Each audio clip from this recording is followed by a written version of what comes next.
Tuding Jokowi sudah lemah karena korupsi di keluarganya. Mantan Ketua MPR RI sekaligus Ketua Majelis Syuro Partai Umat Amin Rais sambangi kediaman mantan Menko Kemaritiman, Rizal Ramli di Bangka, Jakarta Selatan, Minggu, tanggal 13 Agustus tahun 2023.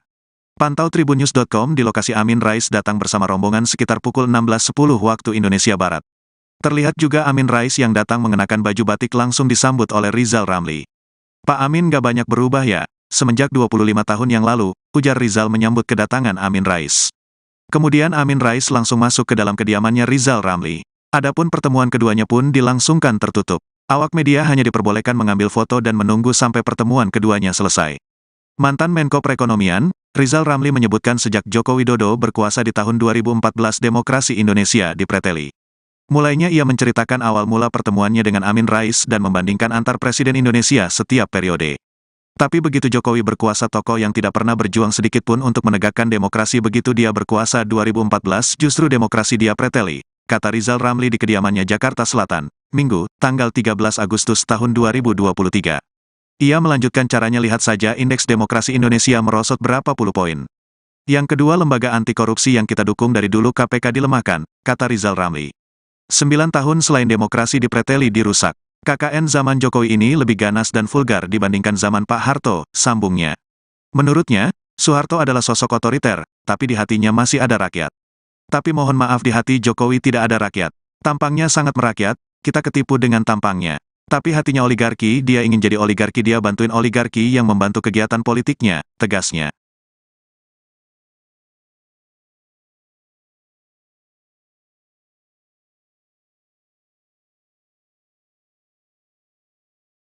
Orang berani di Indonesia nyaris kagak ada loh, zaman Soeharto.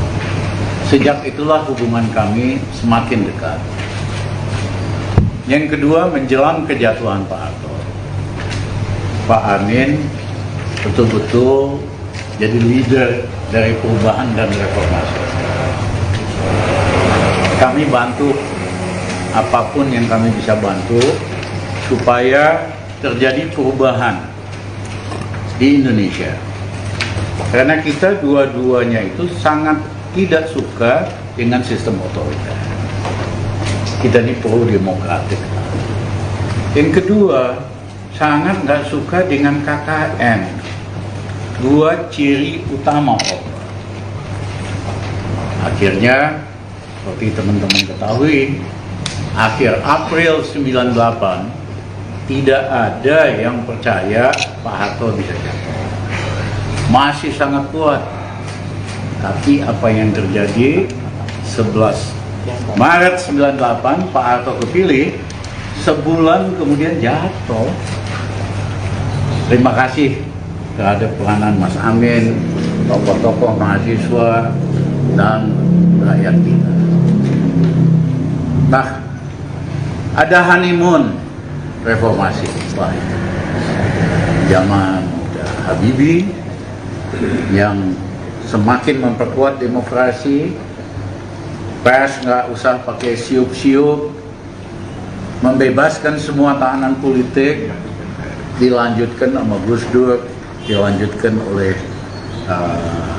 SBY, Mega. Yep.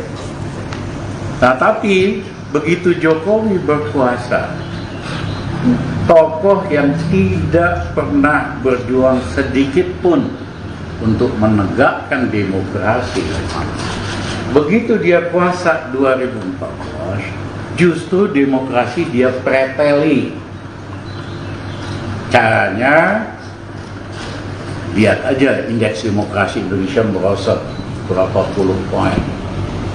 Yang kedua, lembaga-lembaga anti korupsi yang kita dukung dari dulu seperti KPK dilemahkan. Yang ketiga, dia pakai teknik Goebbels, Hitler. Hitler itu kan cuma seorang kopral, orang Jerman, orang pinter, logis, kok semuanya percaya dengan omongan Hitler? Karena ahli propaganda Hitler namanya Goebbels, yang selalu mengajarkan setiap hari beritakan kebohongan, nanti jadi kebenaran. Jadi dengan menggunakan buzzer-buzzer berbayar, influencer, rakyat kita dicekokin terus dengan ketidakbenaran, dengan kebohongan, dengan fakta-fakta palsu, sehingga banyak orang terkesima. Nah, 9 tahun selain soal itu, ya, demokrasi dipreteling, dirusak. Yang kedua, KKN zaman Jokowi ini lebih ganas, lebih vulgar dibandingkan zaman Pak Harto. Kita kan semua dibikin susah sama Pak Harto. Dan Pak Harto sangat otoriter, musuh-musuhnya disikat, betul, tapi di hatinya masih ada rakyat. Makanya uang dari migas, rezeki dari minyak bumi gas, sama Pak Harto dibikinin SD Impres, dibikinin puskesmas, dibikinin buku gratis, dibikinin pasar Impres. Hatinya masih ada buat rakyat. Pemimpin Indonesia setelah Pak Harto juga kayak gitu, masih ada hati rakyat. Ya, bahwa yang besar menikmati, iya. Tapi mohon maaf, di hati Jokowi tidak ada rakyat. Tampangnya sangat merayat. Kita ketipu dengan tampangnya. Tetapi hatinya oligarki. Dia kepengen jadi oligarki, dia bantuin oligarki yang membayari segala macam kegiatan politiknya. Itulah yang mengakibatkan bahwa tujuan dari kemerdekaan kita, Mas Amin, tujuan dari reformasi dikhianati. Tujuan reformasi kan sederhana, tegakkan demokrasi, hapus KKN, bikin rakyat makmur. Dia nggak bisa deliver. Yang ada dia bikin rakyat semakin miskin. Ya, karena hatinya itu nggak ada buat rakyat.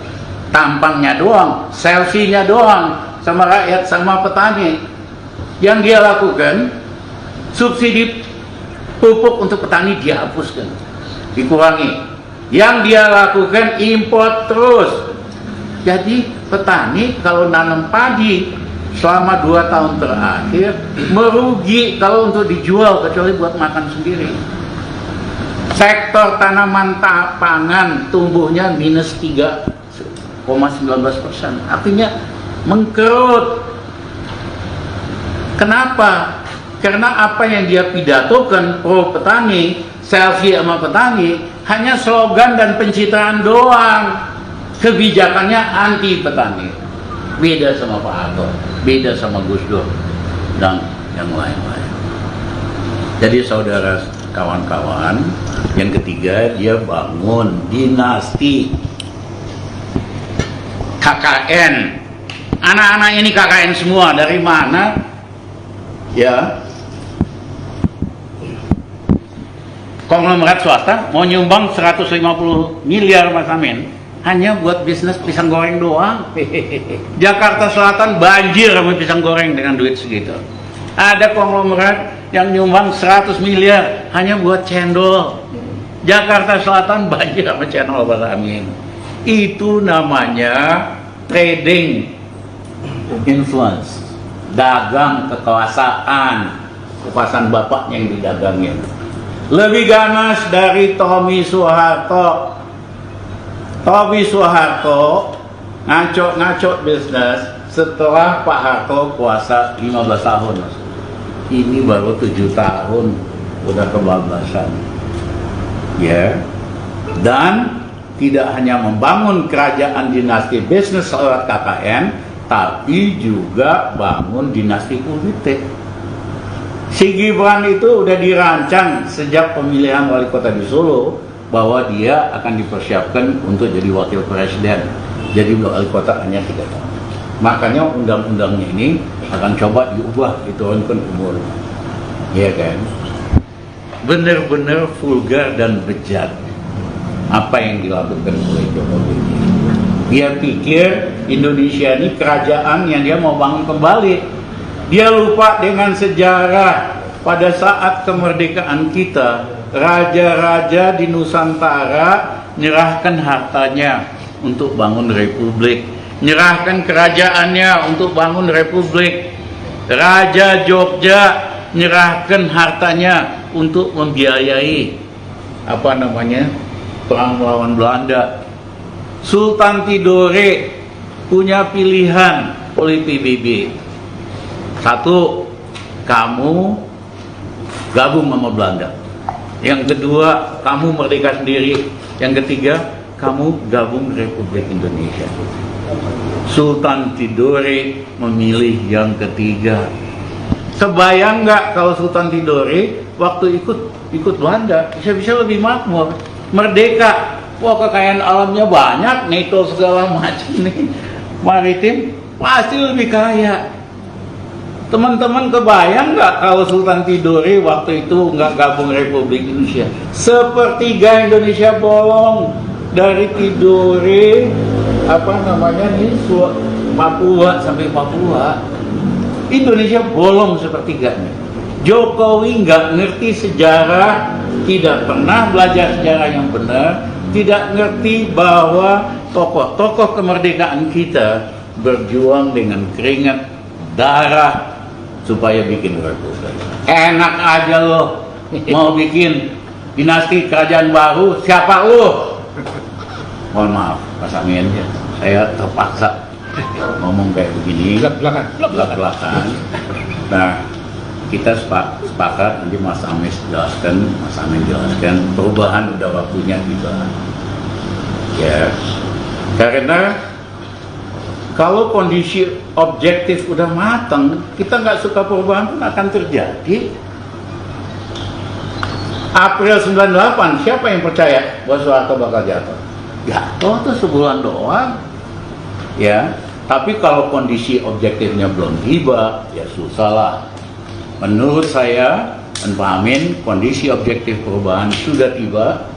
Waktunya kita menyelesaikan, menghentikan pelanggaran terhadap Undang-Undang Dasar. Mas Amin, silakan. Baik, Assalamualaikum.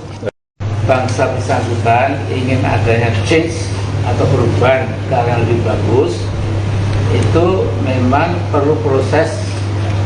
Tetapi ketika momentum sudah datang, maka proses perubahan itu menjadi lebih cepat dan insya Allah berhasil. Nah, saya dan teman-teman meyakini the moment now is coming very soon. Ya. Jadi sedikit ini mengenang waktu ya kita hormat pada semua presiden. Ya. Semua presiden sebelum Pak Jokowi itu jadi bagus sekali dibandingkan dengan ini Pak siapa? Pak Jokowi ini. Pak siapa? Nah, jadi waktu itu saya ditanya wartawan Newsweek, New York Times dan lain-lain, yang menanyakan pada saya kapan Mr. Soeharto akan stand down, akan step down. Saya mengatakan, listen to me, in a matter of days, not weeks, dalam hitungan hari, bukan minggu. Betul ya, percaya saya gitu. Memang 5 hari setelah itu memang artinya Pak Harto itu stand down, step down, karena beliau apa? Beliau negarawan, tidak ngotot. Ya. Nah, yang satu ini, ya kita akan nilai sendiri. Ya. Sampai Rocky Gerung mengatakan, iya itu ini, itu saya kira memang maklum lah ya. Kalau dikatakan lebih gawat lagi mungkin dipakai Rocky Gerung ya. Jadi kita terima kasih Pak Rocky Gerung. Ya.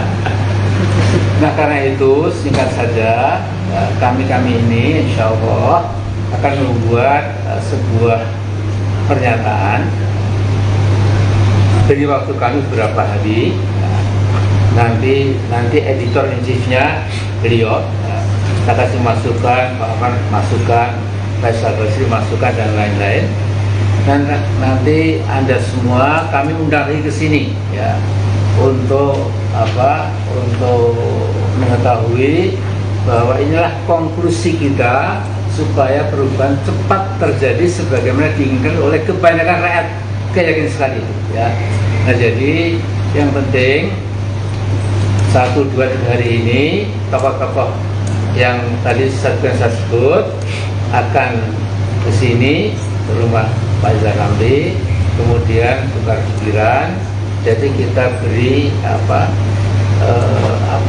yang penting yang nggak terbantahkan. Ya. Kemudian kita bacakan nanti bahwa enough is enough, no, Mr. Jokowi, Anda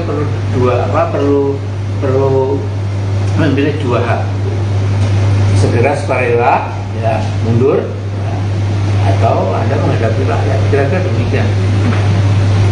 Nantilah, insya Allah setelah putar-putar itu terjadi, mungkin kita lebih ada sedikit. Ya, saya sedikit aja Pak. Keras. Jadi tadi apa yang disampaikan Bang Rizal dan juga Pak Amin, itu kalau kita bicara bernegara, sudah sekian banyak pelanggaran hukum, kejahatan yang menurut ukuran konstitusi itu sudah sangat layak Pak Jokowi itu dimakzulkan. Petisi 100 punya sekian banyak daftar bahwa pelanggaran dan kejahatan yang dilakukan Jokowi itu sudah lebih dari cukup untuk beliau itu oleh DPR segera diproses pemakzulan menurut pasal 7A. Nah, tapi di sisi lain kita tidak melihat prospek bahwa DPR akan melakukan sesuatu. Nah, karena itu kita berharap sebetulnya DPR ini kalau memang ada pimpinan-pimpinannya yang tersandra, ya itu segera diminta mundur supaya proses tadi 7A itu bisa berjalan. Tapi di atas itu semua, seandainya memang tidak bisa, tadi itu Bang Rizal, Pak Amin ini sudah merencanakan sesuatu untuk kita tidak bisa lagi pakai lewat DPR.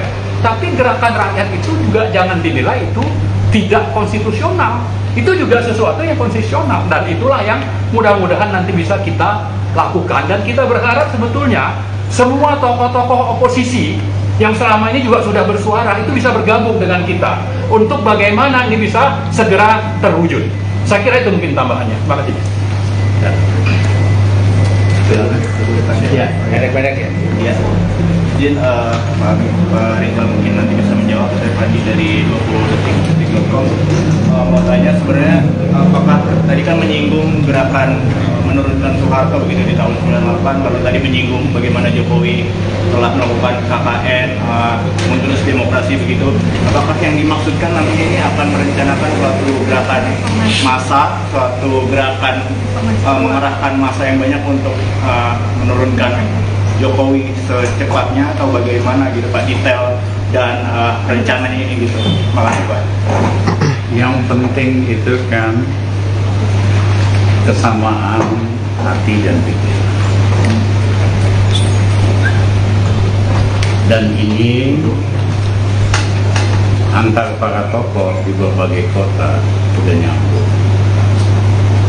Perasaan kita sudah sama, hati kita, pikiran kita sudah sama, dan bukti-bukti tentang pelanggaran konstitusi Jokowi sudah lebih dari itu, ya kan, bahwa itu tergantung Jokowi apa sadar diri sebelum semua jadi gugur, atau akhirnya akan berubah jadi kekuatan rakyat yang melakukan itu. Karena kondisi objektifnya sudah matang, itu nggak perlu lama-lama banget. Iya kan? Teman-teman mahasiswa dari seluruh Indonesia, iya kan, sudah semakin kompak. Tokoh-tokoh guru kemarin, lihat aja, tokoh-tokoh aktivis, tokoh-tokoh Islam, memang jalan sendiri-sendiri. Tapi ketika waktunya tiba, semuanya akan bersatu bagaikan air bah. Ya, karena mukadimah Undang-Undang Dasar 45 kita kan sederhana.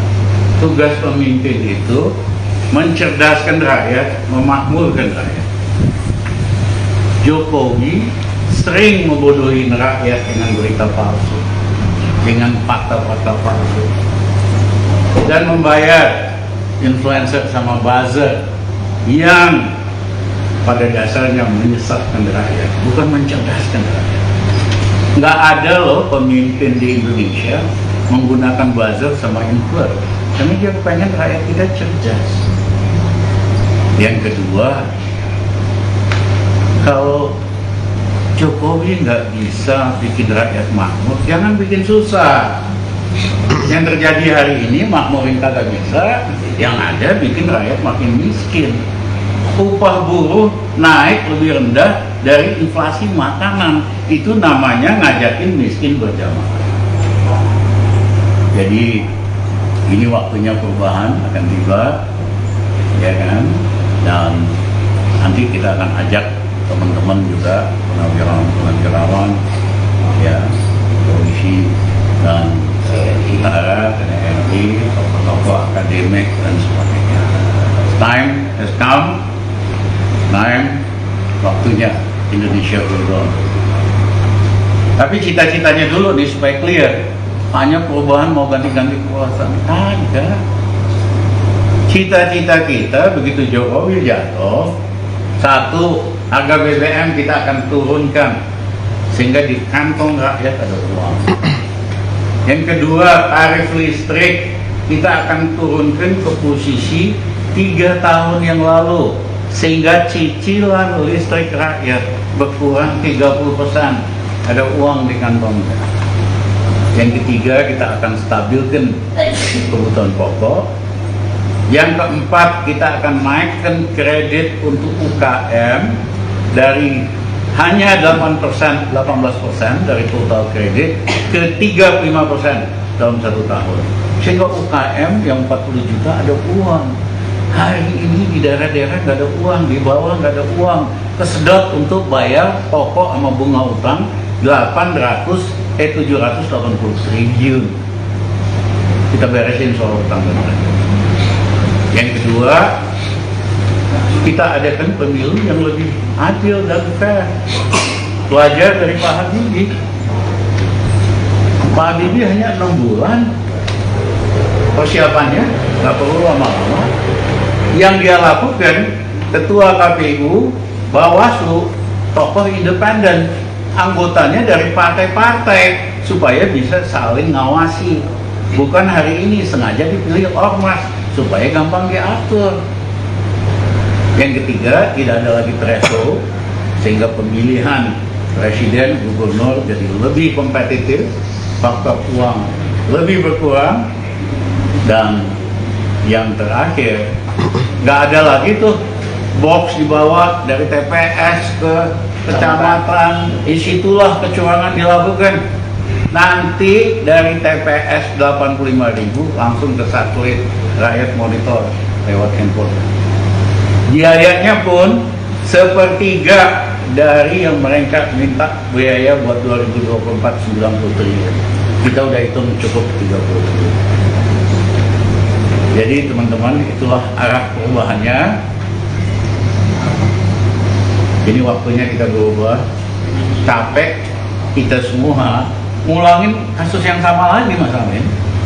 Ya, Iya. 25 tahun yang lalu kan kita yang ngomong KKN. Iya kan? Ini lebih parah lagi. Ini lebih parah lagi. Masa 20 tahun lagi kita masih ngomongin yang sama? Kapan ini bangsa maju? Jadi harus ada shock therapy, harus ada yang dipenjarain habis ini. Ya, pemimpin seperti di Korea. 5 mantan presiden, 3 jenderal, 5-5-nya dipenjara karena korupsi. Hari ini gubernur, presiden, perdana menteri di Korea kagak ada yang berani macam-macam. Sibuk ngurusin rakyatnya, makanya rakyatnya maju. Indonesia perlu shock terapi karena penyakit KKN ini udah ganas selama Jokowi dibiarkan berkembang biak.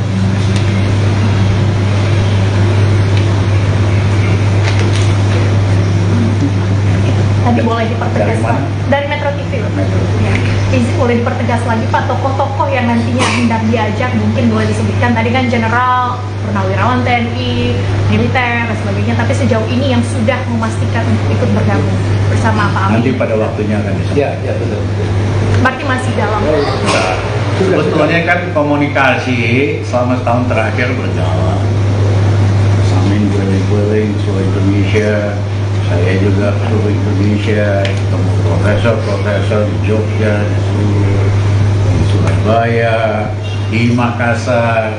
Pada dasarnya mereka sudah sepakat perubahan. Misalnya dosen-dosen, rektor, ketua yayasan universitas swasta udah capek, lebih dari setengah mahasiswanya kagak bayar 2 tahun. Ya, yayasannya bleeding. Dia pikir Jokowi bisa nyelesain ekonomi, mahasiswa normal lagi bisa bayar. Kagak. Itu profesor-profesor, rektor-rektor bilang, Mas Rizal, lebih cepat lebih bagus dah, ya, supaya mahasiswa bisa normal lagi, kita bisa hidup normal lagi. Jadi kali ini banyak profesor universitas yang akan ikut dalam dinamika global.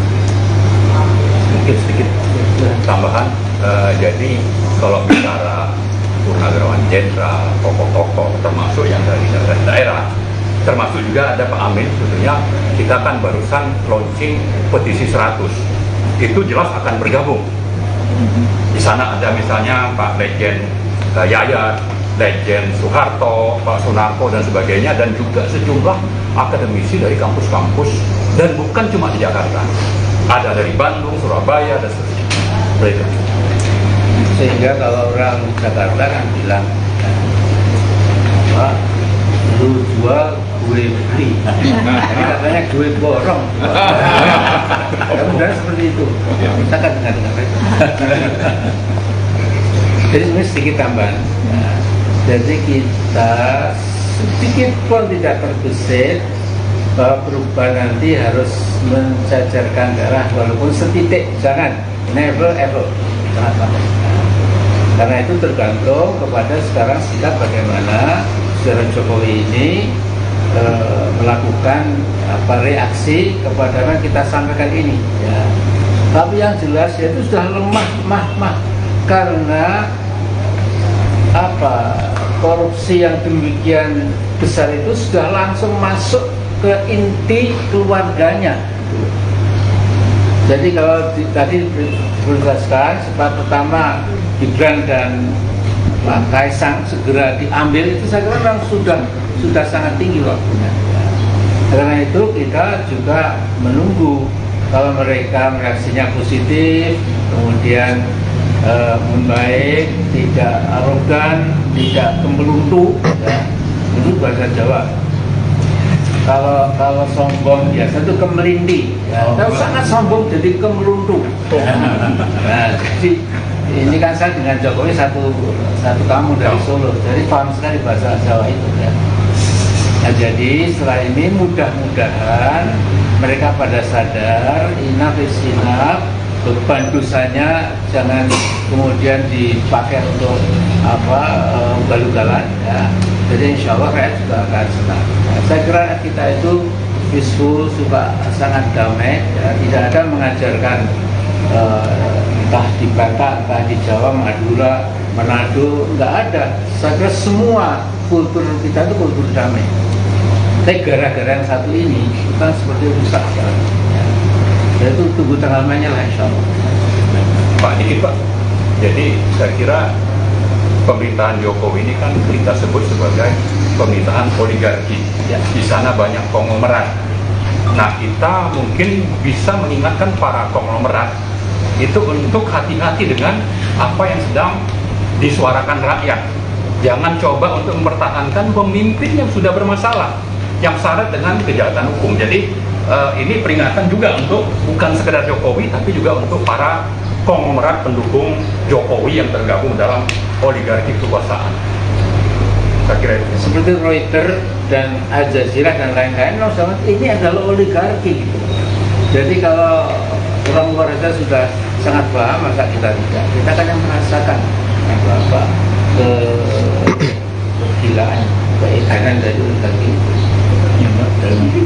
Pak, izin tadi kalau dari Kompas TV, pertanyaan saya adalah kenapa momentumnya baru 1 tahun terakhir dan kemudian baru sekarang memberikan pernyataan kepada publik, gitu, Pak? Seperti kita ketahui juga kan Pak Rizal Ramli juga pada awal masa periode juga menjadi salah satu menteri kabinet Jokowi dan mungkin kemudian berseberangan atau seperti apa saya juga kurang tahu gitu. Nah, yang kedua Pak, pertanyaan saya adalah ada lembaga survei gitu yang merilis bahwa kepercayaan publik kepada Presiden Jokowi ini 90%. Bagaimana Pak tanggapannya?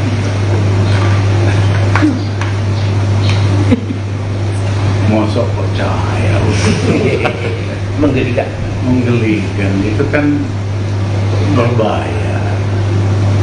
Saya ingin mengatakan survei-survei politik mula-mula dimulai zaman Marcos oleh organisasi NAMFREL, teman-teman pro demokrasi di Filipina.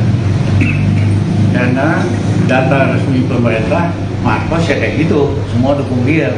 Ternyata survei yang independen oleh NAMFREL nunjukin rakyat Filipina nggak suka sama Marcos karena Imelda yang wah, Marcos yang otoriter. Nah, ilmu ini dipakai oleh surveyor berbayar di Indonesia. Survei rupiah, ya kan? Mereka tidak independen, tidak kredibel, dan manipulatif. Hanya soal bayar doang kok, ya kan? Nggak terbuka soal metode surveinya. Ya, jadi kalau kita percaya, gampang kok Mbak. Keliling aja ketemu rakyat biasa di jalanan, banyak sopir taksi. Kok beda dengan hasil survei? Ya, ini nanti kita harus tegakkan kebiasaan survei yang benar, bukan yang berbahaya. Karena dia parasit buat demokrasi. Lembaga survei hari ini di Indonesia parasit untuk demokrasi. Berbeda dengan lembaga survei zaman NAMFREL di Filipina, dia merupakan pejuang untuk demokrasi. Pak, tadi disebutkan bahwa Pak Jokowi ini sudah melakukan begitu banyak pelanggaran konstitusi. Mungkin bisa disebutkan secara spesifik apa pelanggaran itu, dan mungkin ada satu pelanggaran yang mungkin akan digarisbawahi dalam gerakan People Power ini, apakah ada Pak? Mukadimah Undang-Undang Dasar 45 sangat negara, pemimpin negara wajib mencerdaskan bangsanya. Yang kedua, meningkatkan kesejahteraan. Pertanyaan saya, selama Jokowi jadi presiden, dia mencerdaskan rakyat apa enggak?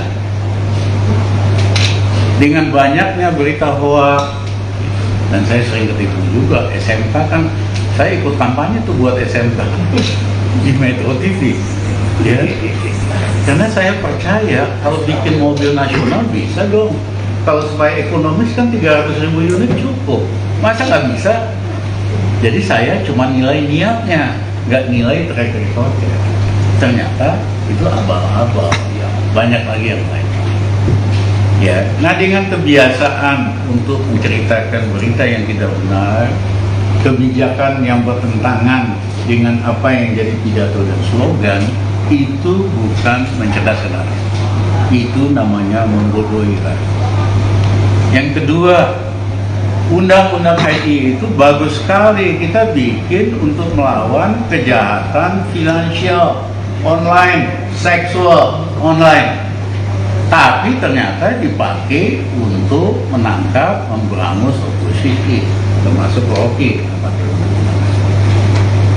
Ya, jadi bukannya membiarkan demokrasi perbedaan pendapat berkembang, dia pakai alat hukum yang otoriter, yaitu Undang-Undang ITE. Jadi kita benahi dengan undang-undang. Ya. Nah, yang kedua, memakmurkan. Faktanya kemiskinan makin banyak, 40% rakyat Indonesia kategori miskin, petani itu sangat miskin banget. Coba wawancara petani, beli pupuk nggak bisa, kalau beli tanam rugi, ya kan?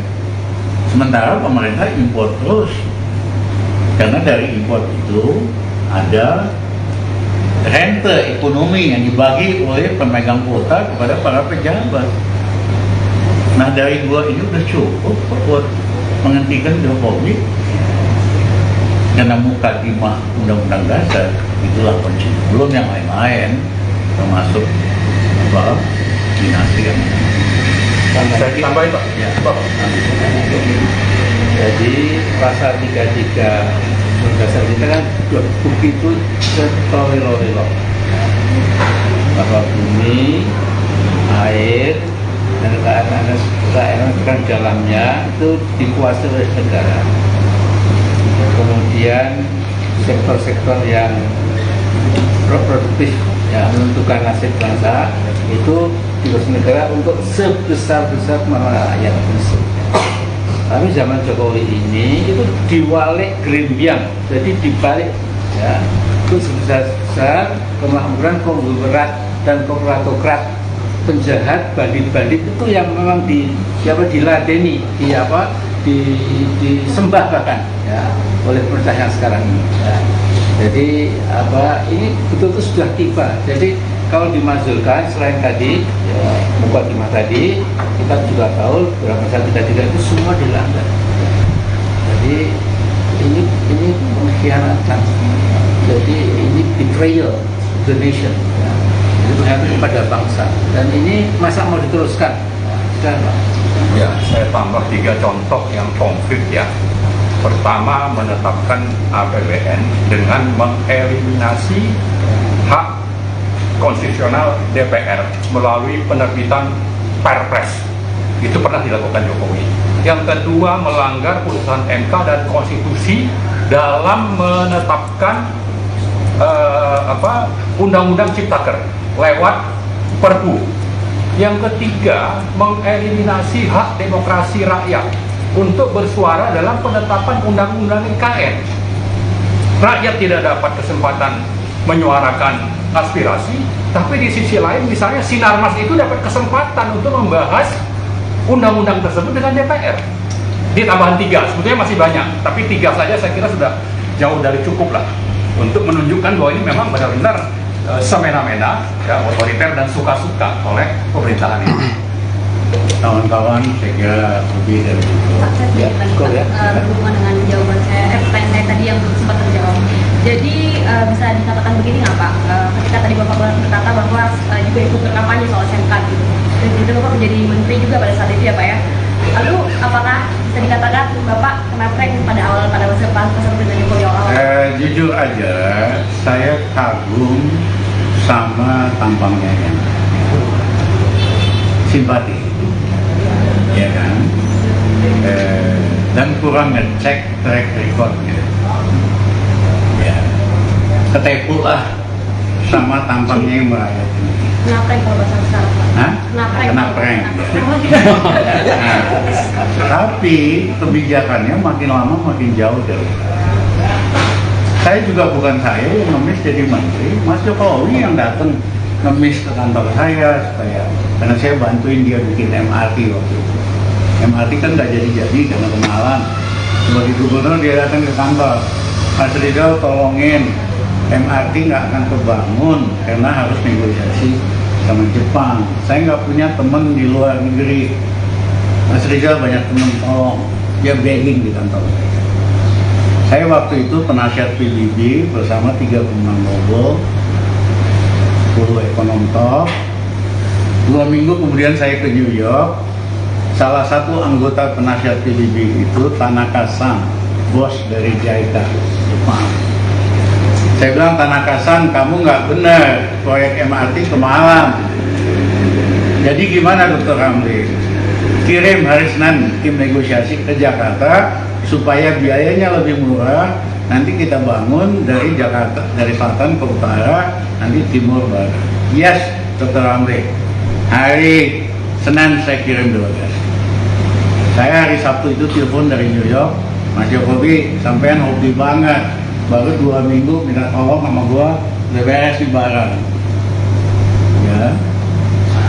Mulai proyeknya dia kirim via Ahok ke kantor Mas Rizal. Pak Jokowi terima kasih banget. Mau nggak Mas Rizal jadi preskom MRT? Cuma terima kasih, saya nggak tertarik, gue sibuk. Cuman kalau lu Jokowi sama ada masalah, lu cuma gua datengin gua. Kita banyak ide, banyak ikut di luar negeri.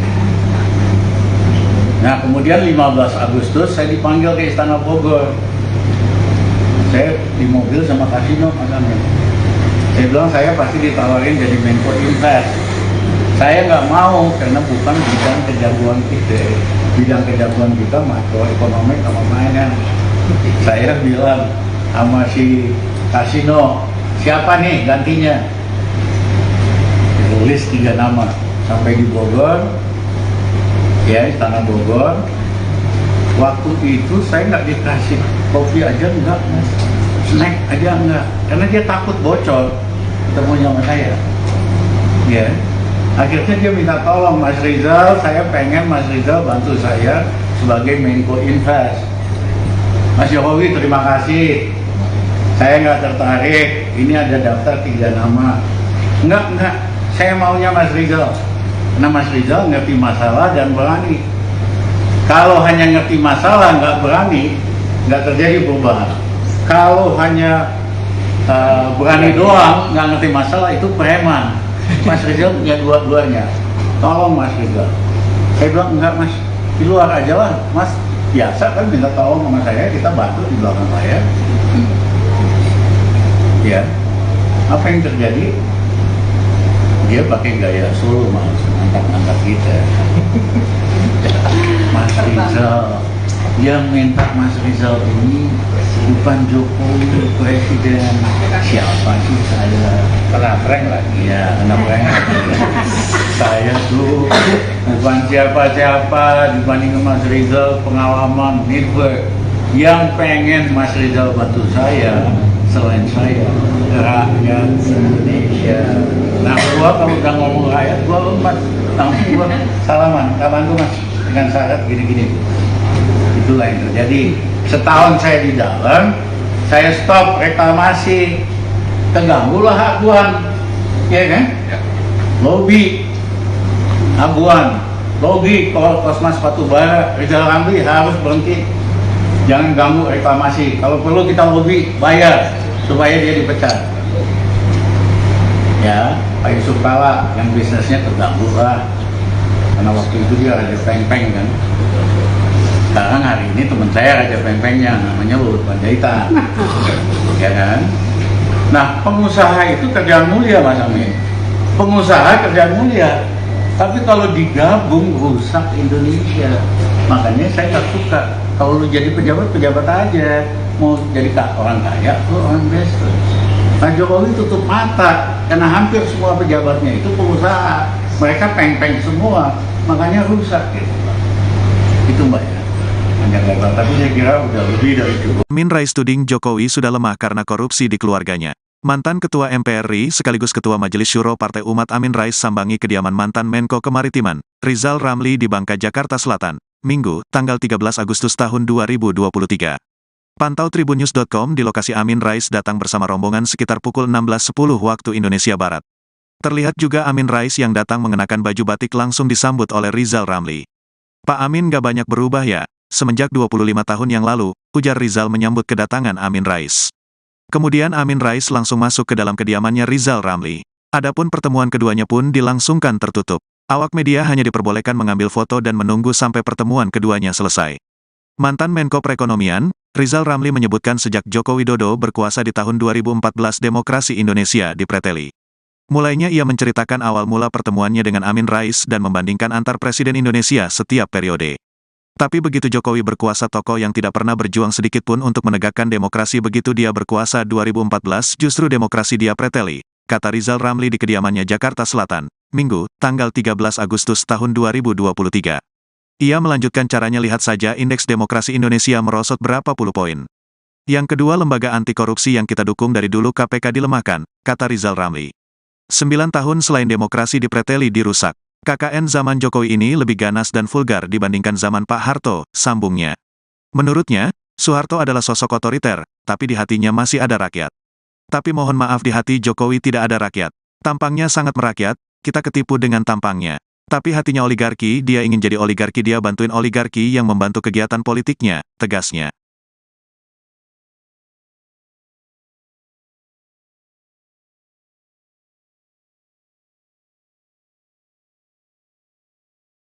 Orang berani di Indonesia nyaris kagak ada loh, zaman Soeharto.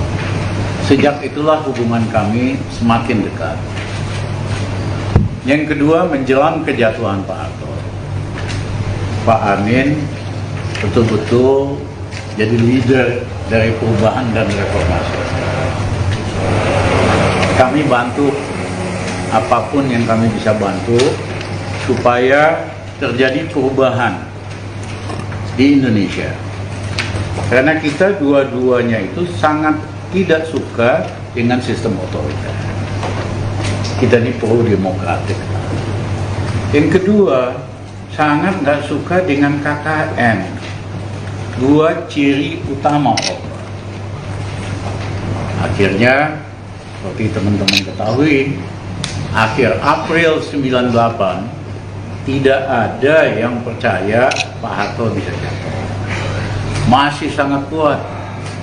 Tapi apa yang terjadi 11 Maret 98 Pak Harto kepilih, sebulan kemudian jatuh.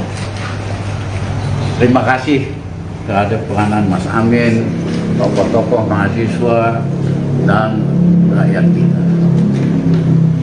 Nah, ada honeymoon reformasi setelah itu. Zaman Habibie yang semakin memperkuat demokrasi, pers nggak usah pakai siup-siup, membebaskan semua tahanan politik, dilanjutkan sama Gus Dur, dilanjutkan oleh SBY, Mega. Nah, tapi begitu Jokowi berkuasa, tokoh yang tidak pernah berjuang sedikit pun untuk menegakkan demokrasi, begitu dia kuasa 2014, justru demokrasi dia preteli. Caranya, lihat aja indeks demokrasi Indonesia merosot berapa puluh poin. Yang kedua, lembaga-lembaga anti korupsi yang kita dukung dari dulu seperti KPK dilemahkan. Yang ketiga, dia pakai teknik Goebbels, Hitler. Hitler itu kan cuma seorang kopral, orang Jerman, orang pinter, logis, kok semuanya percaya dengan omongan Hitler? Karena ahli propaganda Hitler namanya Goebbels yang selalu mengajarkan setiap hari beritakan kebohongan, nanti jadi kebenaran. Jadi dengan menggunakan buzzer-buzzer berbayar, influencer, rakyat kita dicekokin terus dengan ketidakbenaran, dengan kebohongan, dengan fakta-fakta palsu. Sehingga banyak orang terkesima. Nah, 9 tahun selain soal itu, ya demokrasi dipreteli, dirusak.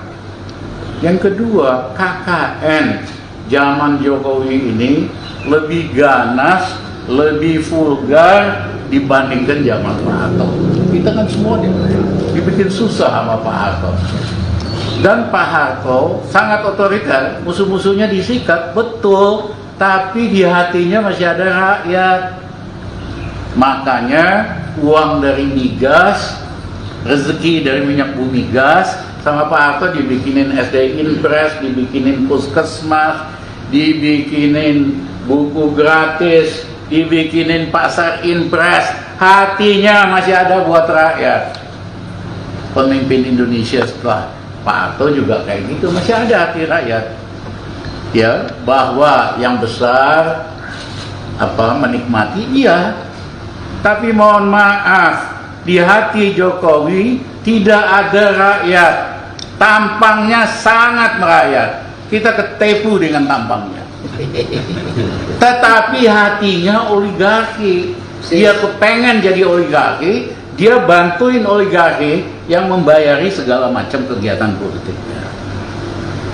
Itulah yang mengakibatkan bahwa tujuan dari kemerdekaan kita, Mas Amin, tujuan dari reformasi dikhianati. Tujuan reformasi kan sederhana, tegakkan demokrasi, hapus KKN, bikin rakyat makmur. Dia nggak bisa deliver.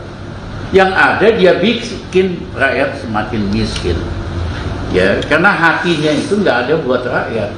Tampangnya doang, selfie-nya doang sama rakyat, sama petani. Yang dia lakukan, subsidi pupuk untuk petani dia hapuskan, dikurangi. Yang dia lakukan import terus. Jadi petani kalau nanam padi selama 2 tahun terakhir merugi kalau untuk dijual, kecuali buat makan sendiri. Sektor tanaman pangan tumbuhnya minus 3,19%, artinya mengkerut. Kenapa? Karena apa yang dia pidatokan pro petani, selfie sama petani, hanya slogan dan pencitraan doang. Kebijakannya anti petani. Beda sama Pak Harto, beda sama Gus Dur, dan yang lain-lain. Jadi saudara kawan-kawan, yang ketiga dia bangun dinasti KKN. Anak-anak ini KKN semua, dari mana? Ya, konglomerat swasta mau nyumbang 150 miliar Mas Amin hanya buat bisnis pisang goreng doang. Jakarta Selatan banjir sama pisang goreng dengan duit segitu. Ada konglomerat yang nyumbang 100 miliar hanya buat cendol. Jakarta Selatan banjir sama cendol Mas Amin. Itu namanya trading influence, dagang kekuasaan bapaknya yang didagangin. Lebih ganas dari Tommy Soeharto. Tommy Soeharto ngaco bisnis setelah Pak Harto kuasa 15 tahun. Ini baru 7 tahun udah kebablasan. Ya. Dan tidak hanya membangun kerajaan dinasti bisnis lewat KKN, tapi juga bangun dinasti politik.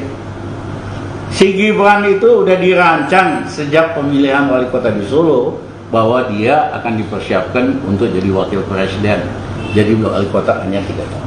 Makanya undang-undangnya ini akan coba diubah, diturunkan umur, ya kan? Benar-benar vulgar dan bejat apa yang dilakukan oleh Jokowi. Dia pikir Indonesia ini kerajaan yang dia mau bangun kembali. Dia lupa dengan sejarah. Pada saat kemerdekaan kita, raja-raja di Nusantara nyerahkan hartanya untuk bangun republik, nyerahkan kerajaannya untuk bangun republik. Raja Jogja nyerahkan hartanya untuk membiayai perang melawan Belanda. Sultan Tidore punya pilihan oleh PBB. 1, kamu gabung sama Belanda. Yang kedua, kamu merdeka sendiri. Yang ketiga, kamu gabung Republik Indonesia. Sultan Tidore memilih yang ketiga. Kebayang nggak kalau Sultan Tidore waktu ikut Belanda bisa-bisa lebih makmur, merdeka. Wah, kekayaan alamnya banyak, NATO segala macam nih, maritim pasti lebih kaya. Teman-teman kebayang nggak kalau Sultan Tidore waktu itu nggak gabung Republik Indonesia? Sepertiga Indonesia bolong dari Tidore Papua sampai Papua. Indonesia bolong sepertiganya. Jokowi nggak ngerti sejarah, tidak pernah belajar sejarah yang benar, tidak ngerti bahwa tokoh-tokoh kemerdekaan kita berjuang dengan keringat, darah supaya bikin republik. Enak aja lo mau bikin dinasti kerajaan baru, siapa lo? Mohon maaf Mas Amin, saya terpaksa ngomong kayak begini belak-belakan. Nah, kita sepakat nanti Mas Amin jelaskan perubahan udah waktunya tiba. Ya, karena kalau kondisi objektif udah matang, kita nggak suka perubahan pun akan terjadi. April 98, siapa yang percaya bahwa Soeharto bakal jatuh? Jatuh tuh sebulan doang. Ya, tapi kalau kondisi objektifnya belum tiba, ya susah lah. Menurut saya dan Pak Amin, kondisi objektif perubahan sudah tiba. Waktunya kita menyelesaikan, menghentikan pelanggaran terhadap Undang-Undang Dasar. Mas Amin, silakan. Baik, Assalamualaikum. Bangsa bersangkutan ingin adanya change atau perubahan ke arah yang lebih bagus, itu memang perlu proses Tetapi ketika momentum sudah datang, maka proses perubahan itu menjadi lebih cepat dan insya Allah berhasil. Nah, saya dan teman-teman meyakini the moment now is coming very soon. Ya. Jadi sedikit ini mengenang waktu ya kita hormat pada semua presiden. Ya. Semua presiden sebelum Pak Jokowi itu jadi bagus sekali dibandingkan dengan ini Pak siapa? Pak Jokowi ini. Ya. Pak siapa? Nah, jadi waktu itu saya ditanya wartawan Newsweek, New York Times dan lain-lain yang menanyakan pada saya kapan Mr. Soeharto akan stand down, akan step down. Saya mengatakan, listen to me, in a matter of days, not weeks, dalam hitungan hari, bukan minggu. Betul ya, percaya saya gitu. Memang 5 hari setelah itu memang artinya Pak Harto itu stand down, step down. Karena beliau apa? Beliau negarawan, tidak ngotot. Ya. Nah, yang satu ini, ya kita akan nilai sendiri. Ya. Sampai Rocky Gerung mengatakan, iya itu ini, itu memang saya kira memang maklum lah ya. Kalau ada kata lebih gawat lagi mungkin dipakai Rocky Gerung ya. Jadi kita terima kasih Pak Rocky Gerung. Ya. Nah karena itu singkat saja ya, kami ini insya Allah akan membuat sebuah pernyataan. Beri waktu kami beberapa hari. Ya. Nanti editor in chiefnya beliau. Ya. Kita kasih masukan, Pak Aman masukan, Faisal Basri masukan dan lain-lain. Dan nanti Anda semua kami undang lagi ke sini ya untuk apa? Untuk mengetahui bahwa inilah konklusi kita supaya perubahan cepat terjadi sebagaimana diinginkan oleh kebanyakan rakyat. Saya yakin sekali itu ya. Nah jadi yang penting 1-2 hari ini tokoh-tokoh yang tadi saya sebut akan ke sini ke rumah Pak Rizal Ramli, kemudian tukar pikiran. Jadi kita beri apa yang penting yang nggak terbantahkan. Ya. Kemudian kita bacakan nanti bahwa enough is enough. No, Mr. Jokowi, Anda perlu memilih 2 hal. Segera sukarela, ya mundur. Atau Anda menghadapi rakyat, kira-kira demikian. Nantilah insya Allah setelah putar-putar itu terjadi mungkin kita lebih ada sedikit. Ya, saya sedikit aja Pak. Keras Pak, keras. Jadi tadi apa yang disampaikan Bang Rizal dan juga Pak Amin itu kalau kita bicara bernegara sudah sekian banyak pelanggaran hukum kejahatan yang menurut ukuran konstitusi itu sudah sangat layak Pak Jokowi itu dimakzulkan. Petisi 100 punya sekian banyak daftar bahwa pelanggaran dan kejahatan yang dilakukan Jokowi itu sudah lebih dari cukup untuk beliau itu oleh DPR segera diproses pemakzulan menurut pasal 7A. Nah tapi di sisi lain kita tidak melihat prospek bahwa DPR akan melakukan sesuatu. Nah karena itu kita berharap sebetulnya DPR ini kalau memang ada pimpinan-pimpinannya yang tersandra ya itu segera diminta mundur supaya proses tadi 7A itu bisa berjalan. Tapi di atas itu semua seandainya memang tidak bisa tadi itu Bang Rizal, Pak Amin ini sudah merencanakan sesuatu untuk kita tidak bisa lagi pakai lewat DPR. Tapi gerakan rakyat itu juga jangan dinilai itu tidak konstitusional. Itu juga sesuatu yang konstitusional dan itulah yang mudah-mudahan nanti bisa kita lakukan. Dan kita berharap sebetulnya semua tokoh-tokoh oposisi yang selama ini juga sudah bersuara itu bisa bergabung dengan kita untuk bagaimana ini bisa segera terwujud. Saya kira itu mungkin tambahannya. Terima kasih.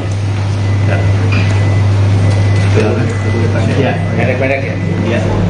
izin Pak Rizal mungkin nanti bisa menjawab. Saya Fadi dari 20detik.com. Mau tanya sebenarnya apakah tadi kan menyinggung gerakan menurunkan Soeharto begitu di tahun 98, kalau tadi menyinggung bagaimana Jokowi telah melakukan KKN, menerus demokrasi begitu. Apakah yang dimaksudkan nanti ini akan merencanakan suatu gerakan massa, suatu gerakan mengerahkan massa yang banyak untuk menurunkan Jokowi secepatnya, atau bagaimana gitu Pak, detail dan rencananya ini gitu. Makasih Pak. Yang penting itu kan kesamaan hati dan pikiran. Dan ini antar para tokoh di berbagai kota sudah nyambung. Perasaan kita sudah sama, hati kita, pikiran kita sudah sama, dan bukti-bukti tentang pelanggaran konstitusi Jokowi sudah lebih dari itu, ya kan, bahwa itu tergantung Jokowi apa sadar diri sebelum semua jadi gugur, atau akhirnya akan berubah jadi kekuatan rakyat yang melakukan itu. Karena kondisi objektifnya sudah matang, itu nggak perlu lama-lama banget. Iya kan? Teman-teman mahasiswa dari seluruh Indonesia, iya kan, sudah semakin kompak. Tokoh-tokoh guru kemarin, lihat aja, tokoh-tokoh aktivis, tokoh-tokoh Islam, memang jalan sendiri-sendiri. Tapi ketika waktunya tiba, semuanya akan bersatu bagaikan air bah. Ya, karena mukadimah Undang-Undang Dasar 45 kita kan sederhana. Tugas pemimpin itu mencerdaskan rakyat, memakmurkan rakyat. Jokowi sering membodohi rakyat dengan berita palsu, dengan fakta-fakta palsu, dan membayar influencer sama buzzer yang pada dasarnya menyesatkan rakyat, bukan mencerdaskan rakyat. Nggak ada loh pemimpin di Indonesia menggunakan buzzer sama influencer, karena dia pengen rakyat kita cerdas. Yang kedua, kalau Jokowi nggak bisa bikin rakyat makmur, jangan bikin susah. Yang terjadi hari ini makmurin kagak bisa, yang ada bikin rakyat makin miskin. Upah buruh naik lebih rendah dari inflasi makanan, itu namanya ngajakin miskin berjamaah. Jadi ini waktunya perubahan akan tiba, ya kan? Dan nanti kita akan ajak teman-teman juga, purnawirawan, ya, polisi dan tentara, TNI, tokoh-tokoh akademik dan sebagainya. Time has come, waktunya Indonesia berubah. Tapi cita-citanya dulu nih supaya clear, hanya perubahan mau ganti-ganti kekuasaan, ada. Cita-cita kita begitu Jokowi jatuh, satu, harga BBM kita akan turunkan sehingga di kantong rakyat ada uang. Yang kedua, tarif listrik kita akan turunkan ke posisi 3 tahun yang lalu sehingga cicilan listrik rakyat berkurang 30%, ada uang di kantongnya. Yang ketiga, kita akan stabilkan kebutuhan pokok. Yang keempat, kita akan naikkan kredit untuk UKM dari hanya 18% dari total kredit ke 35% dalam 1 tahun. Sehingga UKM yang 40 juta ada uang. Hari ini di daerah-daerah nggak ada uang, di bawah nggak ada uang. Kesedot untuk bayar pokok sama bunga utang 780 triliun. Kita beresin soal utang dan lain. Yang kedua, kita adakan pemilu yang lebih adil dan fair. Belajar dari Pak Habibie. Pak Habibie hanya 6 bulan Persiapannya nggak perlu lama-lama. Yang dia lakukan, Ketua KPU, Bawaslu, tokoh independen, anggotanya dari partai-partai, supaya bisa saling ngawasi. Bukan hari ini sengaja dipilih ormas, supaya gampang diatur. Yang ketiga, tidak ada lagi threshold, sehingga pemilihan presiden, gubernur jadi lebih kompetitif, faktor uang lebih berkurang, dan yang terakhir, nggak ada lagi tuh box dibawa dari TPS ke kecamatan, disitulah kecurangan dilakukan. Nanti dari TPS 85.000 langsung ke satelit, rakyat monitor lewat handphone. Biayanya pun sepertiga dari yang mereka minta biaya buat 2024 90 triliun. Kita udah hitung cukup 30 triliun. Jadi teman-teman, itulah arah perubahannya. Ini waktunya kita berubah. Capek kita semua ngulangin kasus yang sama lagi, Mas Amin. Ya, Iya. 25 tahun yang lalu kan kita yang ngomong KKN. Iya kan? Ini lebih parah lagi. Ini lebih parah lagi. Masa 20 tahun lagi kita masih ngomongin yang sama? Kapan ini bangsa maju? Jadi harus ada shock therapy, harus ada yang dipenjarain habis ini. Ya, pemimpin seperti di Korea. 5 mantan presiden, 3 jenderal, 5-5-nya dipenjara karena korupsi. Hari ini gubernur, presiden, perdana menteri di Korea kagak ada yang berani macam-macam. Sibuk ngurusin rakyatnya, makanya rakyatnya maju. Indonesia perlu shock terapi karena penyakit KKN ini udah ganas selama Jokowi dibiarkan berkembang biak.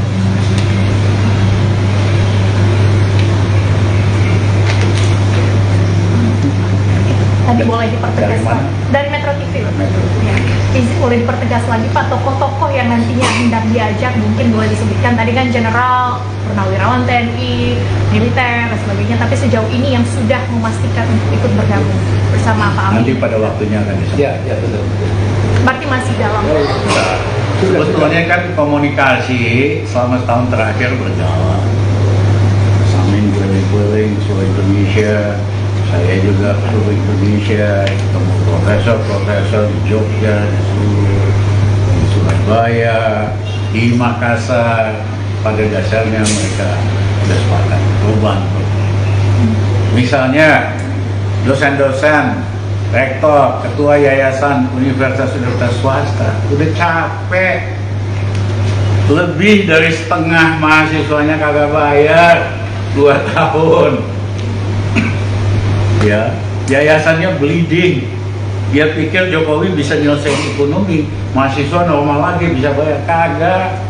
Itu profesor-profesor, rektor-rektor bilang, Mas Rizal, lebih cepat lebih bagus dah, ya, supaya mahasiswa bisa normal lagi, kita bisa hidup normal lagi. Jadi kali ini banyak profesor universitas yang akan ikut dalam dinamika perubahan.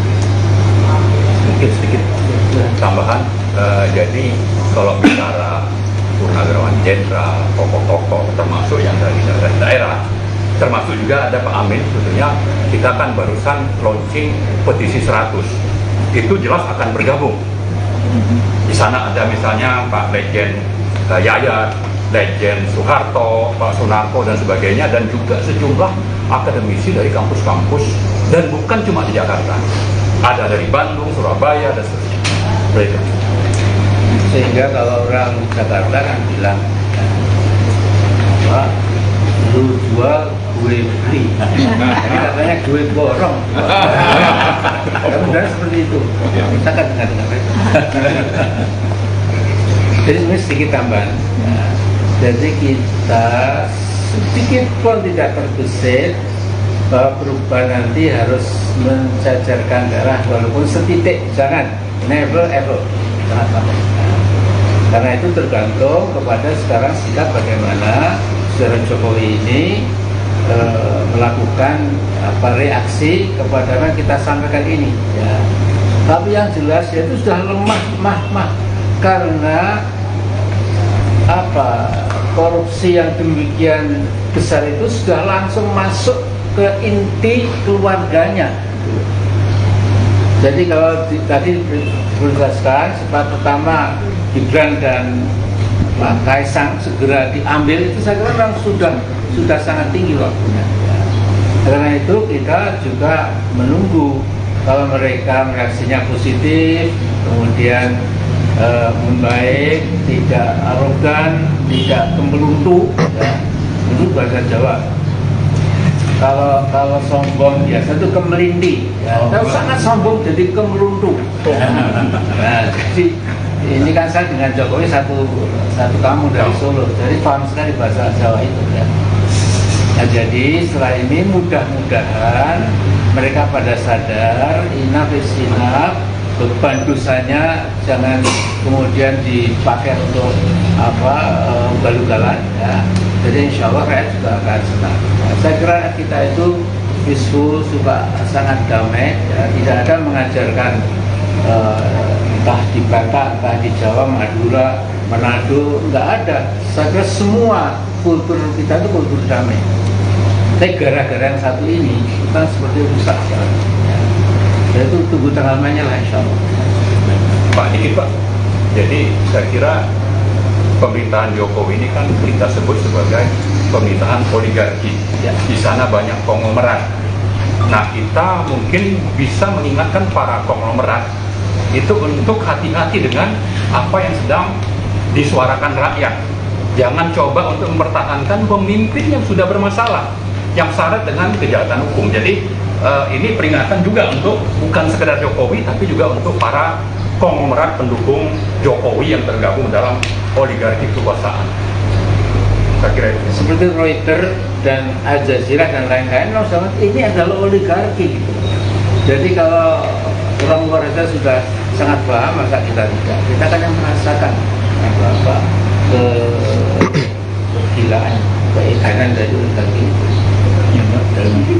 Pak, izin saya dari Kompas TV. Pak, pertanyaan saya adalah kenapa momentumnya baru 1 tahun terakhir dan kemudian baru sekarang memberikan pernyataan kepada publik, gitu, Pak?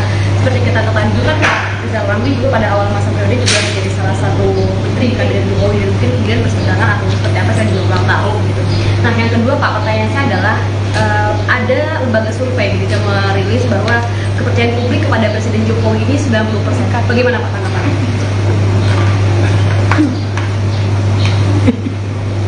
Mosok percaya Menggelikan. itu kan berbahaya. Saya ingin mengatakan survei politik mula-mula dimulai zaman Marcos oleh organisasi NAMFREL, teman-teman pro demokrasi di Filipina. Karena data resmi pemerintah Marcos ya kayak gitu, semua dukung dia. Ternyata survei yang independen oleh NAMFREL nunjukin rakyat Filipina nggak suka sama Marcos karena Imelda yang wah, Marcos yang otoriter. Nah, ilmu ini dipakai oleh surveyor berbayar di Indonesia. Survei rupiah, ya kan? Mereka tidak independen, tidak kredibel, dan manipulatif. Hanya soal bayar doang kok, iya kan? Nggak terbuka soal metode surveinya. Ya, jadi kalau kita percaya, gampang kok Mbak. Keliling aja ketemu rakyat biasa di jalanan, banyak sopir taksi. Kok beda dengan hasil survei? Ya, ini nanti kita harus tegakkan kebiasaan survei yang benar, bukan yang berbahaya. Karena dia parasit buat demokrasi. Lembaga survei hari ini di Indonesia parasit untuk demokrasi. Berbeda dengan lembaga survei zaman NAMFREL di Filipina. Dia merupakan pejuang untuk demokrasi. Pak, tadi disebutkan bahwa Pak Jokowi ini sudah melakukan begitu banyak pelanggaran konstitusi.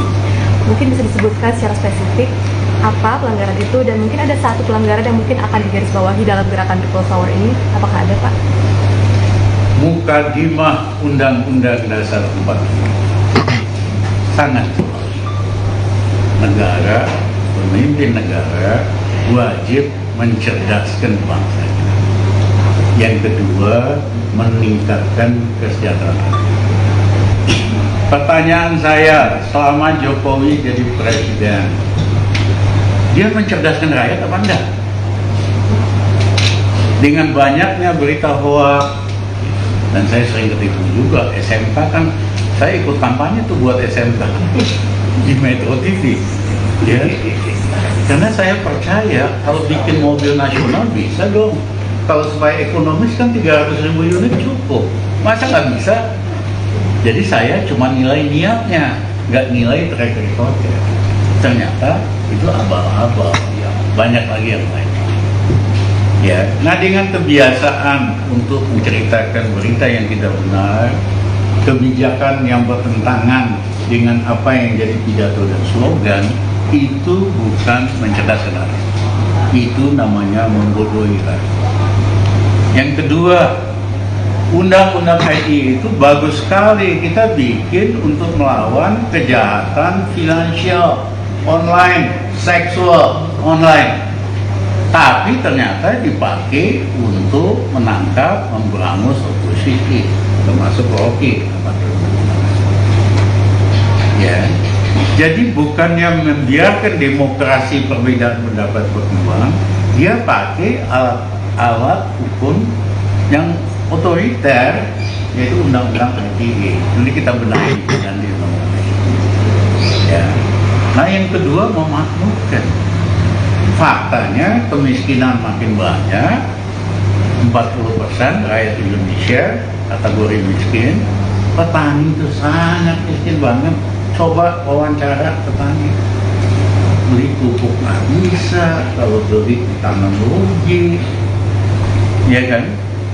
Sementara pemerintah impor terus, karena dari impor itu ada rente ekonomi yang dibagi oleh pemegang kuota kepada para pejabat. Nah dari dua ini udah cukup buat menghentikan Jokowi.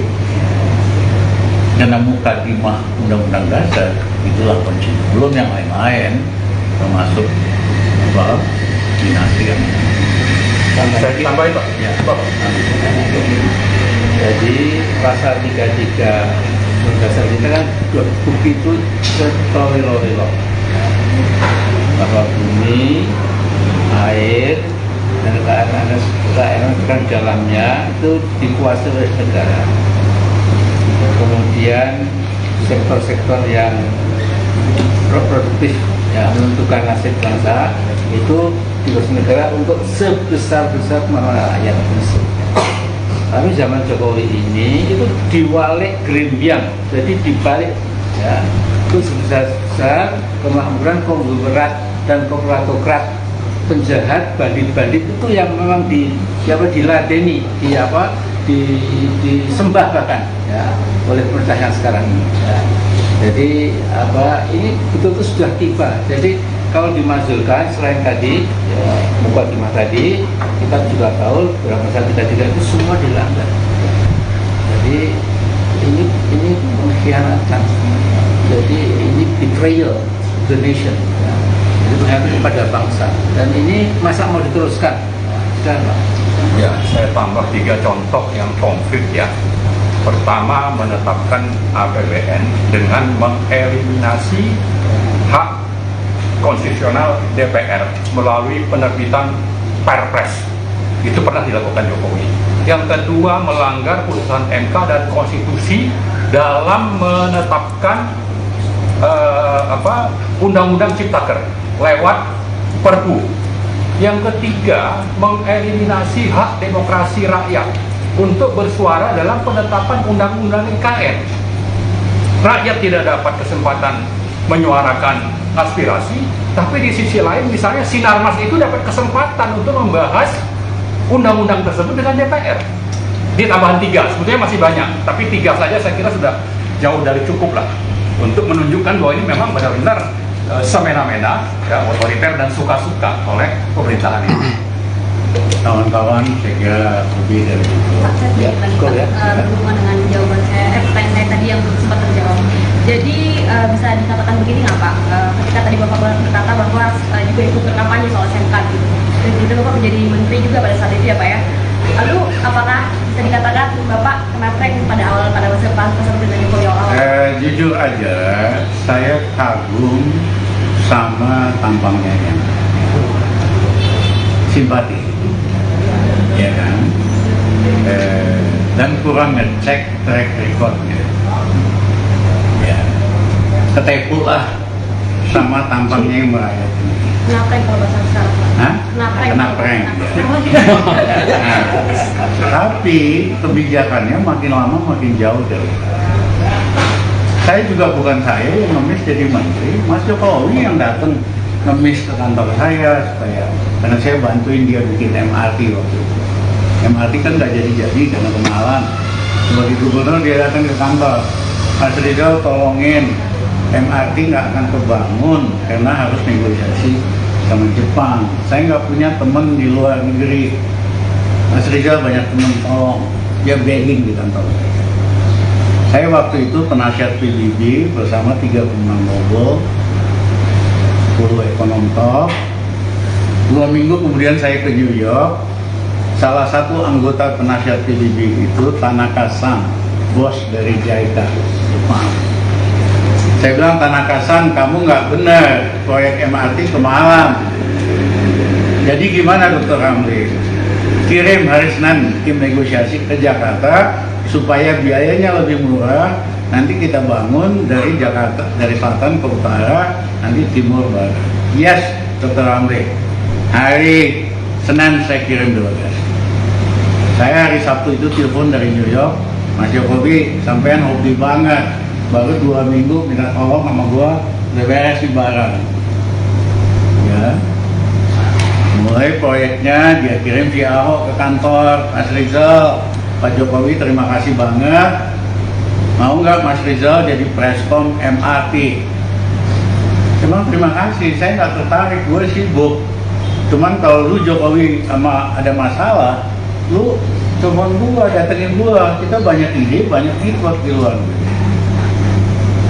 Nah kemudian 15 Agustus saya dipanggil ke Istana Bogor. Saya di mobil sama Kasino Mas Amin. Saya bilang saya pasti ditawarin jadi Menko Invest.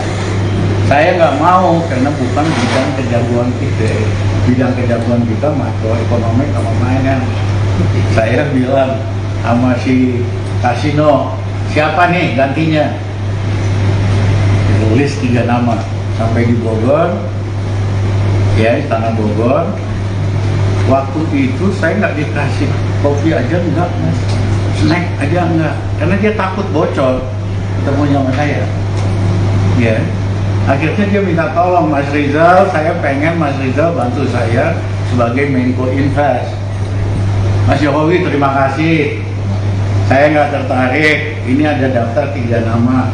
Enggak, saya maunya Mas Rizal, karena Mas Rizal ngerti masalah dan berani. Kalau hanya ngerti masalah nggak berani, nggak terjadi perubahan. Kalau hanya berani doang nggak ngerti masalah, itu preman. Mas Rizal punya dua-duanya. Tolong Mas Rizal. Saya bilang enggak Mas, di luar aja lah Mas. Biasa kan minta tolong sama saya, kita bantu di belakang saya. Ya, apa yang terjadi? Dia pakai gaya Solo Mas, angkat-angkat kita. Mas Rizal, yang minta Mas Rizal ini bukan Jokowi presiden. Siapa sih saya? Kena prank lagi. Ya, kena prank. Saya tuh bukan siapa-siapa dibanding Mas Rizal, pengalaman network. Yang pengen Mas Rizal bantu saya selain saya, rakyat Indonesia. Nah, gua kalau udah ngomong rakyat, gua lepas. Langsung gua salaman, kapan tuh Mas? Dengan syarat gini-gini. Itulah yang terjadi. Setahun saya di dalam, saya stop reklamasi, terganggulah aguan, ya kan? Lobby aguan, lobby Kosmas Batubara, Rizal Ramli harus berhenti, jangan ganggu reklamasi. Kalau perlu kita lobby, bayar supaya dia dipecat. Ya, Pak Yusuf Kala yang bisnisnya terganggu lah. karena waktu itu dia Raja Peng-Peng kan. Sekarang hari ini teman saya Raja Peng-Pengnya, namanya Luhut Panjaitan. Ya kan? Nah, pengusaha itu kerjaan mulia Mas Amin. Pengusaha kerjaan mulia. Tapi kalau digabung rusak Indonesia. Makanya saya nggak suka. Kalau lu jadi pejabat, pejabat aja. Mau jadi orang kaya, lu orang biasa. Pak Jokowi tutup mata karena hampir semua pejabatnya itu pengusaha. Mereka peng-peng semua, makanya rusak gitu. Itu Mbak ya. Tapi saya kira udah lebih dari cukup. Amin Rais tuding Jokowi sudah lemah karena korupsi di keluarganya. Mantan Ketua MPR RI sekaligus Ketua Majelis Syuro Partai Umat Amin Rais sambangi kediaman mantan Menko Kemaritiman, Rizal Ramli di Bangka, Jakarta Selatan, Minggu, tanggal 13 Agustus tahun 2023. Pantau tribunnews.com di lokasi Amin Rais datang bersama rombongan sekitar pukul 16.10 waktu Indonesia Barat.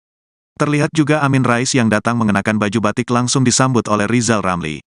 Pak Amin gak banyak berubah ya, semenjak 25 tahun yang lalu, ujar Rizal menyambut kedatangan Amin Rais. Kemudian Amin Rais langsung masuk ke dalam kediamannya Rizal Ramli. Adapun pertemuan keduanya pun dilangsungkan tertutup. Awak media hanya diperbolehkan mengambil foto dan menunggu sampai pertemuan keduanya selesai. Mantan Menko Perekonomian, Rizal Ramli menyebutkan sejak Joko Widodo berkuasa di tahun 2014 demokrasi Indonesia dipreteli. Mulainya ia menceritakan awal mula pertemuannya dengan Amin Rais dan membandingkan antar presiden Indonesia setiap periode. Tapi begitu Jokowi berkuasa, tokoh yang tidak pernah berjuang sedikit pun untuk menegakkan demokrasi, begitu dia berkuasa 2014 justru demokrasi dia preteli, kata Rizal Ramli di kediamannya Jakarta Selatan, Minggu, tanggal 13 Agustus tahun 2023. Ia melanjutkan caranya, lihat saja indeks demokrasi Indonesia merosot berapa puluh poin.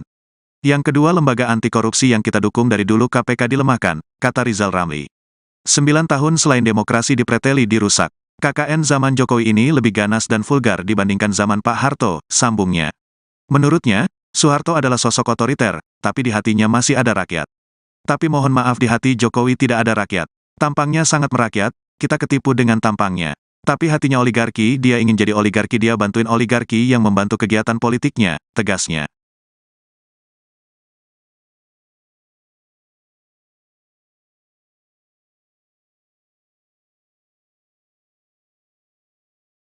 Orang berani di Indonesia nyaris kagak ada loh, zaman Soeharto. Sejak itulah hubungan kami semakin dekat. Yang kedua, menjelang kejatuhan Pak Harto, Pak Amin betul-betul jadi leader dari perubahan dan reformasi. Kami bantu apapun yang kami bisa bantu supaya terjadi perubahan di Indonesia, karena kita dua-duanya itu sangat tidak suka dengan sistem otoriter. Kita ini pro demokratik.